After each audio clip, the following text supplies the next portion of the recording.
Abby, thanks very much for joining us today. Now, you're head of global sustainability for TH Real Estate. How long has ESG and sustainability been important for the firm, and how has this evolved over time? Sustainability has been a critical part of TH Real Estate strategy for a number of years now across all of our global regions. Over time, it has evolved so that we have been focusing much more on embedding sustainability within the business to ensure that everybody understands how sustainability relates to their role, and it can become much more a part of our core investment decision-making process. And that's how it becomes really meaningful to us as a business.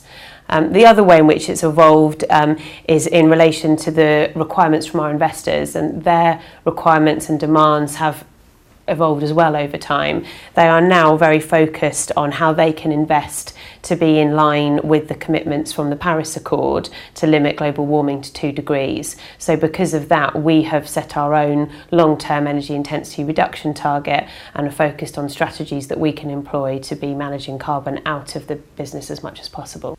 So how does TH Real Estate drive business value through engagement with ESG related issues? Well, given that sustainability has become very critical for a number of our investors, particularly those in the Netherlands, the Nordic region, and indeed many across Europe and Australia, it's a critical part of attracting investment into our funds that they have a clear sustainability strategy, and that we are demonstrating that we are taking sustainability seriously and making our buildings more sustainable. We also believe that by improving the sustainability performance of our buildings, we are protecting their value over time and guarding against obsolescence. Now, this is a global programme, so how does the programme differ between all of the different regions that you're operating in? Well, there are different sustainability issues that are more important in different regions and more significant. So, for example, the physical impacts of climate change that we have already started to see to emerge and will continue to see emerge in the coming years manifest themselves quite differently in different parts of the world. So in the UK, we're particularly focused on flooding. In the US, we were looking at how resilient our buildings are to severe storm and rising sea levels on the coastal regions, whereas in other parts of the world we might be looking more at heat stress, drought, potential exposure to fire, that kind of thing. The other way in which this differs globally is that different electricity grids are more carbon intensive in different parts of the world. So, for example, France has an incredibly carbon efficient grid, virtually zero carbon, whereas Australia is still very reliant on coal and has quite carbon inefficient grid. So what that means is that buildings in those different regions are more or less carbon intensive depending on where they're drawing their electricity from. And that has an impact for our investors who are ultimately looking to reduce their exposure to carbon emissions. I mean, there's a huge number of variables within that. So is there a common benchmark in all of the regions that you work in globally?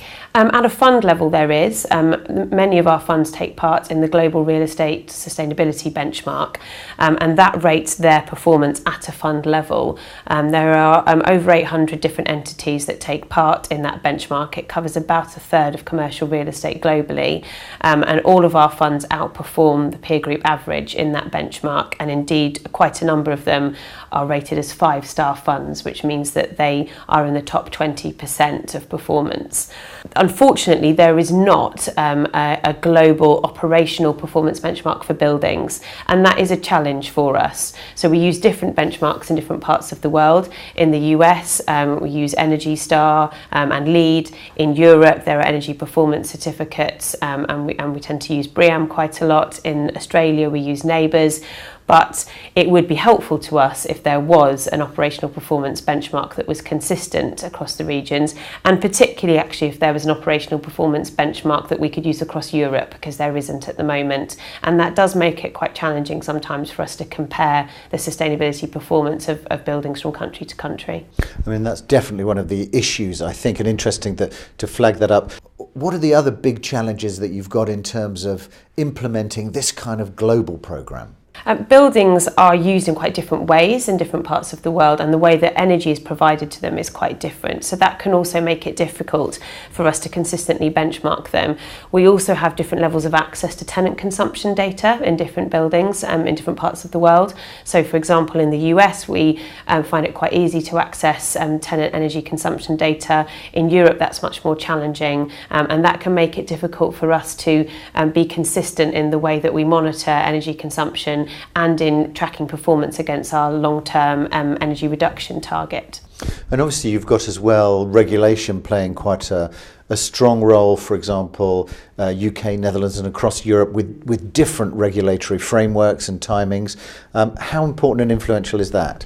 I mean, Europe is certainly leading the way when it comes to environmental legislation related to the built environment. So from next year, we've got the minimum energy efficiency standards coming into force in the UK. It will no longer be legally possible to let a building that falls beneath a certain level from April onwards. Similar legislation coming into force in the Netherlands, whereby from 2023, all office buildings will need to perform above a certain standard. And we would expect to see legislation such as that really across Europe in the coming years, but it does vary from country to country. We don't have that kind of legislation in other countries globally, but given that the Paris Accord has been globally ratified, we would expect to start to see legislation such as that coming in, as well as a general ramping up of building regulations and greater requirements for reporting of energy consumption and carbon emissions. And it's interesting because regulation is obviously one of the things that is driving ESG and sustainability, but also you've got corporate occupiers and also the investors. How important do your investors see ESG and sustainability?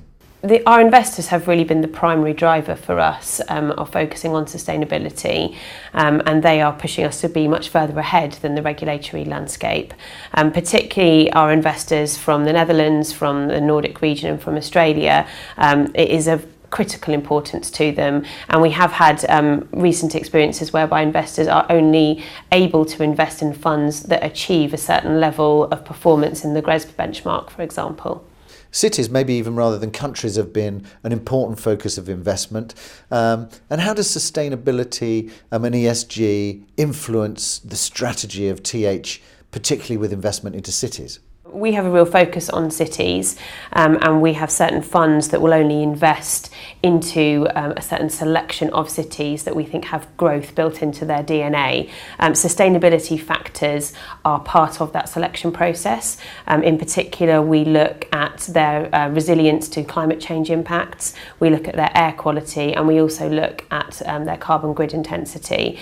And these factors are given a score and come into play along with the other factors such as growth and scale, and that helps us to identify those cities that are resilient and that we think will deliver long-term returns for our investors. And obviously a lot happening at the moment in this particular area. What do you see as the main trends and the strategy for TH Real Estate through 2018? So for 2018, we'll certainly be focusing increasingly on the health and wellbeing performance of our buildings and how that impacts on the tenants within them.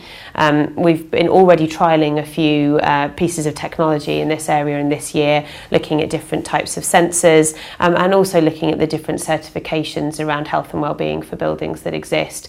We will be developing a strategy looking at what technology and what sensors and what certifications we think are appropriate for the different buildings in our portfolio from next year. Another key trend is the recommendations from the Task Force for Climate-Related Financial Disclosure. We're developing a route map of how our business will become compliant with those recommendations and looking at how we can start to take on board some of their recommendations around scenario modelling, the financial impact of climate change over the coming years. Great. And certainly from what we've been doing, sustainability and ESG seems to be becoming a far more important part both of the real estate world but also the investment world as well.